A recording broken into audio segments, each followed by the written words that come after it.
Hey everybody, week 16 COVID reflections. Going to talk about a few things today related to COVID, but specifically school re-entry and then the July 4th weekend. Hopefully you noticed the new thumbnail. Shout out to Julia on our team for helping us do that and preventing us from using the awkward facial expressions that YouTube gives you for thumbnails. So hopefully you like the new thumbnail, number one.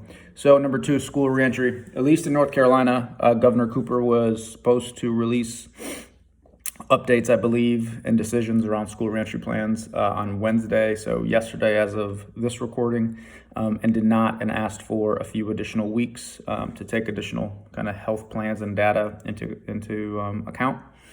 And so mostly the entire state, really the entire state of North Carolina, is waiting to get guidance from the governor to understand what's possible and what's not in regards to school reopening.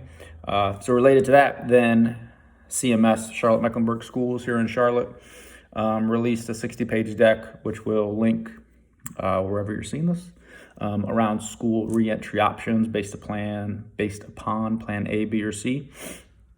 And the responses have been interesting. I think a few things here, guys. Like, we need to put on our empathy hats a little bit. I think the responsibility of school board members, of governors, and of superintendents, and many others across North Carolina, but also across the state, they are under a tremendous amount of pressure and stress to really figure out something that's nobody ever figured out before. So I think that's important to say and to acknowledge and extend a little bit of grace to them.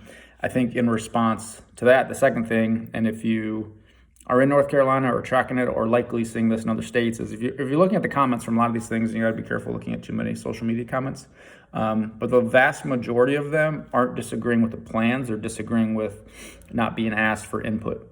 And so this is families, these are community partners, these are even educators and principals that haven't been asked. So a lot of these decisions are being made without the actual stakeholders that will go to these schools, that will work in these schools, that will lead these schools on a day-to-day basis next year. So what we continue to encourage, and what would always encourage folks to do, is get proximate to that change. The quote we like to say and borrow from Brian Stevenson. But also moving forward over the next few weeks, is time is of the essence. As a lot of us know, a lot of people are anxious waiting to hear back on plans so they can plan themselves. But from our lens and our work, the greatest opportunity is for these leaders in these school districts and state departments of education to connect with their educators, to build input from families and really allow them to help co-create the solutions. Because no matter what, I think the large majority of people are going to have empathy and know that this is a very strange situation, if you will. But they will be less agitated and less annoyed if they felt like they are being kept in the loop, and also felt like that their ideas and plans are being heard. So that's a bucket of what we would offer for that part, and certainly interested to hear your guys' thoughts and see what's happening across other states. But right now, nobody's really coming off the plan. There's been some states that have pushed back school reopening and a few others, but as of kind of like what we said last week and what we're seeing more of now, it appears probably remote or 100% remote appears to be the smartest option moving forward, beginning into the next school year. Again, acknowledging that's not perfect. Families are going to have to figure out how to watch kids, how to get to work, how to work from home while kids are learning from home. So it's not going to be ideal, but if you take everything into account, that appears to be the best option from our lens right now. So there's that. Number two is moving into the holiday break. So recording this on Thursday and July 4th.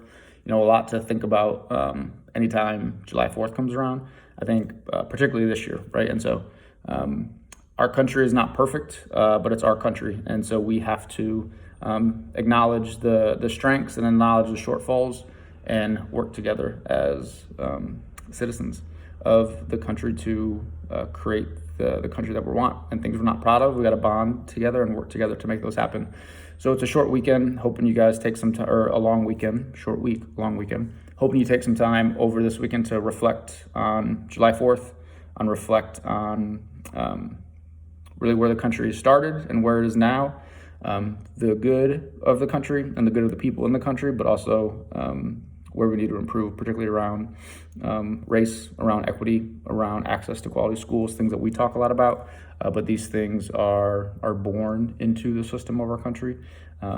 and show up in a lot of different aspects of work and education, of work in the social sector, but also in every aspect of our work or every aspect of our country. And so, with that, just as I said before, hope you take some time to reflect on where we've been, but also where we need to go, and consider another year in this country, and consider our strengths, and also consider what we need to improve upon. So those few things around school reentry and around July 4th, hope you take some time to kind of do all those things. Keep pressing, particularly with your local school leaders and school board members around what you want to see for this upcoming school year, and what you need to see as a stakeholder, as a customer in their business, if you will, to make sure they're serving you the best way possible. So that is it. We hope that's helpful. Have a good weekend. We'll see you guys next week. Thanks.